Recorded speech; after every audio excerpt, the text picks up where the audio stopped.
If you do business, this is your reminder that the beginning of these initiatives was always rooted in business.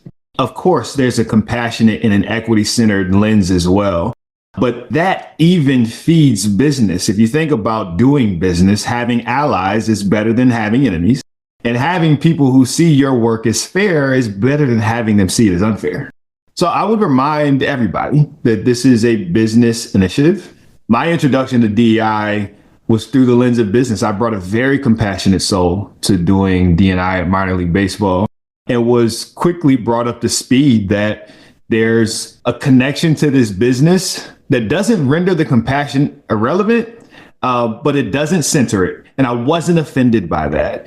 I found ways to strategically center it when I could, but it was all about getting into communities where we didn't have representation and speaking to them in a way that actually made sense, that actually connected. And that required legwork, that required connection, that required effort. And I think that's what the root of the work is. I think it's suffering from, I won't even say poor branding. I think it's a lot more insidious than that. But that's a reminder to industry is that this is a healthy business initiative.